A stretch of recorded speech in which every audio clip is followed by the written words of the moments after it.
Salut mes petits chats. Alors aujourd'hui on se retrouve pour une vidéo qui s'appelle YouTube et équitation. Voilà, j'allais dire où, mais non c'est donc, je vais vous lire les questions et en même temps je vais y répondre. Et vu que ça fait très longtemps que je n'ai pas fait de tag, et bien je m'y remets. Donc on commence tout de suite. Alors, première question.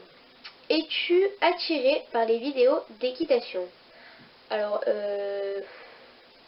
oui et non. En fait, je suis pas vraiment attirée, mais il y a quelques trucs que quand je veux améliorer quelques trucs ou alors apprendre de nouvelles choses, ben, il y a certaines vidéos qui m'attirent. Après, ça dépend les vidéos, si c'est des tutos ou des hauls, vous voyez, des petits trucs comme ça, quoi. Mais je suis pas tellement attirée par les vidéos équitation, en fait. Ensuite, deuxième question. Penses-tu que ce genre de vidéo est instructive? Bah oui, parce qu'il y a certaines choses qu'on ne sait pas faire et, et ça peut nous aider. Donc ouais, je pense que ça peut être instructif. Ensuite, troisième question. Si ton enfant à 12 ans demande de faire une chaîne YouTube, que dirais-tu? Alors bah déjà, je lui demanderai s'il est vraiment sûr. Si s'il a une idée bien précise de ce qu'il veut faire sur sa chaîne. Après, s'il a l'idée précise de ce qu'il veut faire sur sa chaîne, s'il pense et non, ouais, s'il pense pouvoir vraiment gérer cette chaîne et qu'il en a vraiment envie, je lui dirais ben, pourquoi pas, vas-y. Après, après voilà quoi, c'est un engagement quand même une chaîne YouTube, donc faut qu'il s'y tienne. Donc moi je l'encouragerais, vraiment. S'il a les idées et tout, pourquoi pas, ouais. Quatrième question. Tu préfères les vidéos achat, tag, séance ou tuto? Ben, à choisir, je prendrais entre tuto et séance. Parce que ben, y a certains trucs qu'on sait pas trop faire. Donc les tutos ça peut être utile. Les séances, ben, ça permet de voir comment les autres personnes sont avec les chevaux. Donc ça peut te donner des petites astuces, des petits trucs à tester et tout avec tes chevaux. Donc ça peut être pas mal. Après les tags c'est bien mais bon, sans plus. Mais bon j'aime bien ça quand même, sinon j'en ferai pas. Et les vidéos achats, à part te donner envie d'acheter, je vois pas trop l'intérêt. Donc voilà. 5. Penses-tu que ces vidéos sont un effet de mode? Non, je pense pas. Je pense vraiment pas en fait. 6. J'avais rien d'autre à dire.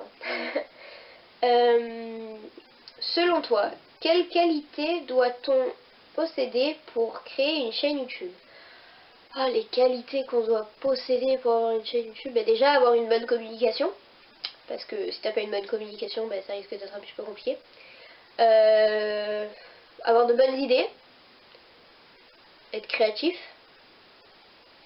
mais après je sais pas. Moi c'est tout ce qui me vient à l'idée en fait. Ouais, avoir une bonne communication et être créatif. Après, si tu arrives à bien communiquer avec tout le monde, à attirer des gens vers toi et tout, et que en plus t'es créatif, ça ne peut que fonctionner, je pense. Ouais, je pense que c'est tout. Je me fais harceler de messages, c'est horrible. J'en étais à la 6. Donc 7. La critique a-t-elle sa place sur ce genre de vidéo?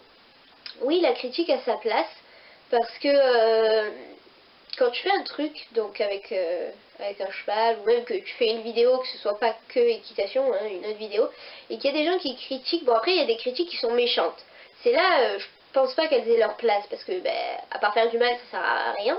Par contre, des critiques qui sont, on va dire, instructives, donc par exemple quelqu'un qui te dit ben, ce plan là t'aurais peut-être mieux dû le faire, après ta vidéo t'aurais pu un peu plus l'améliorer au niveau du montage, il travaillait un peu plus dessus, et là il n'y avait pas assez de luminosité, la machin, la truc et tout, toutes ces petites critiques que au premier abord on va prendre du style ouais mais en fait je fais ce que je veux, c'est ma chaîne, ben au fond si on y réfléchit, ça pourrait, toutes ces critiques si on les assemblait et si on faisait nécessaire pour plus en avoir, ça pourrait peut-être justement améliorer la chaîne et du coup ces personnes, bah ouais, au fond elles te donnent un coup de main, même si elles critiquent ta vidéo parce que voilà, il n'y a pas assez de luminosité, parce que tu parles trop vite, parce que je sais pas moi, il n'y a pas une bonne qualité d'image, tous ces trucs et tout.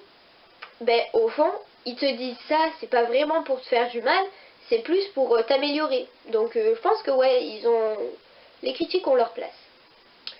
8. Ce genre de chaîne... non, pardon, je me suis trompée.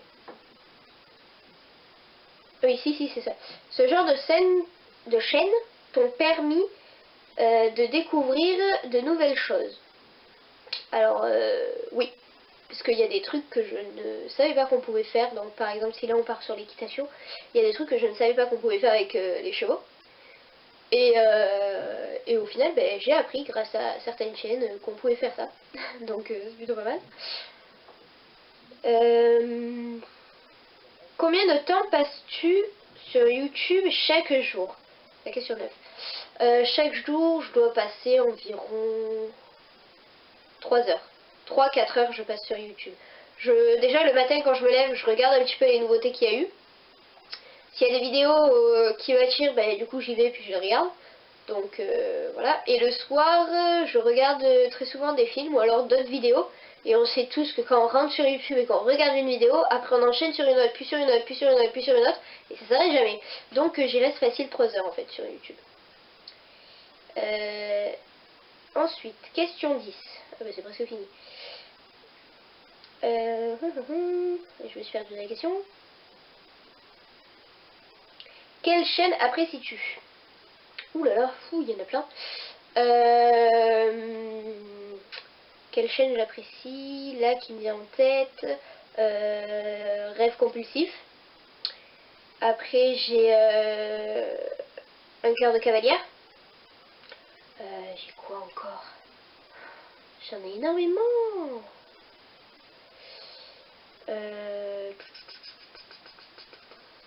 Ah, Chibo in Shape. Celui-là on l'oubliera pas. Hein, je regarde toutes ces vidéos, c'est un truc de fou. Après il y a quoi? Il y a Eddie Curry, Ecudi. Oh là là. Juju Fit Cat. La chaîne Caroline. Soarcy. Je crois que Soarcy ça a été la première chaîne d'équitation que j'ai regardée. Après il y a quoi? Yoko Nailart. Après il y en a tellement. Je sais pas trop. Ouais, j'en ai plein quoi. Mais là je vous ai dit les principales que je regarde presque tout le temps quoi. Oui, je me suis aidée de YouTube parce que je n'avais pas tout en tête. Donc du coup voilà. 11e question. Que reproches-tu globalement aux chaînes d'équitation? J'ai pas vraiment de reproches à leur faire parce qu'ils sont tous différentes. Bon, malgré que des fois on peut retrouver quelques trucs parce que bon bah sur certains tags on peut retrouver les mêmes tags. Après au niveau achat, ben ils vont pas acheter les mêmes trucs, mais dans la globalité c'est quand même la même chose, même si c'est pas la même marque. Non, j'ai pas de critiques ou de différence ou de reproches à faire. Du moins sur les chaînes que moi je regarde, j'en ai pas. Dernière question, la 11e. Si tu devais décrire ce que t'apportent les chaînes équestres en quelques mots, lesquels seraient-ce? Qu'est-ce que ça m'apporte?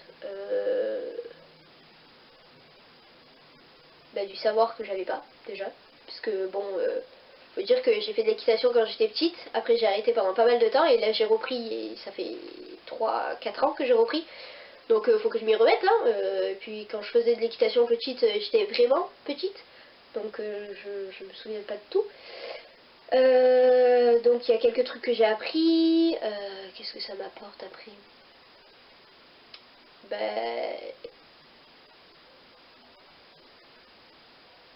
Je sais pas trop en fait. Il y a eu un blanc là, mais je sais pas trop. Ouais, ça m'apporte plein de trucs, hein. Parce que il y a certains trucs que je vois, et qu'après je teste sur les chevaux. Après, il y a certaines méthodes que je ne connaissais pas, donc du coup, j'essaye de mettre en pratique. Ouais, ça m'apporte plein de choses en fait. Je pourrais pas tout vous décrire parce que sinon ça va être super long, mais ça m'apporte plein de choses. Voilà. Et c'était la dernière question du coup. Ouais, c'est ça. Eh bien écoutez, ça faisait très longtemps que je n'avais pas fait de tag. Et je suis très contente d'en avoir fait un autre. Ce tag, vous pouvez le retrouver aussi sur la chaîne de Sourcy, parce que justement, c'est elles qui m'ont donné l'idée, parce que j'avais des idées de tag, j'avais que le début des questions, et puis après, j'arrivais plus. Donc du coup, je suis en manque d'inspiration en ce moment. Et du coup, j'ai regardé la vidéo qu'ils ont sortie, et je me suis dit, tiens, pourquoi pas faire ce tag? Ça pourrait être marrant. Et du coup, voilà. Et vu que j'adore faire des tags, mais du coup, voilà. Je vous ai préparé d'autres vidéos, parce que je suis en vacances, alléluia, enfin.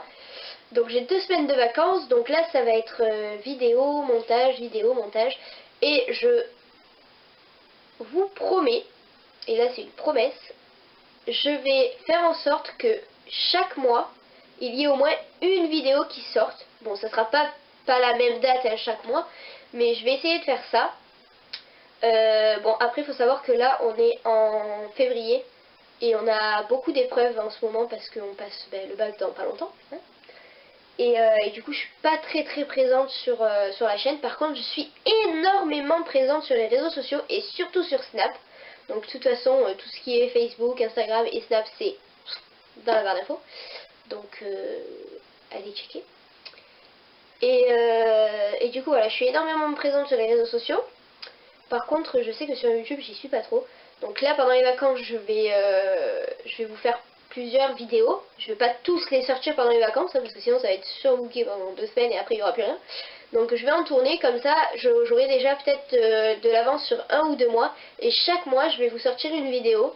Comme ça me permettra d'avoir le temps de la filmer quand j'aurai un petit moment de libre pendant les cours. Et après de pouvoir faire le montage et de vous la sortir. Donc je vais essayer de me tenir à ça. Et après, à partir de juin-juillet, ce sera peut-être plus simple pour moi parce que j'aurai fini les cours et de toute façon que j'ai le bac ou que j'ai pas le bac je ne retournerai pas en cours. Donc du coup voilà, j'aurai une petite année devant moi pour pouvoir vous faire plein de vidéos. Donc voilà. Mais en tout cas là pour l'instant jusqu'à la fin de l'année je vais essayer de vous faire une vidéo par mois. Après si je peux faire plus de vidéos j'en ferai plus. Mais bon ça m'étonnerait un petit peu quand même. Parce qu'avec tout ce qu'on a comme examen et tout, on n'a pas fini. Donc voilà, en tout cas mes petits chats, je vous fais plein de gros bisous et on se dit à une prochaine vidéo.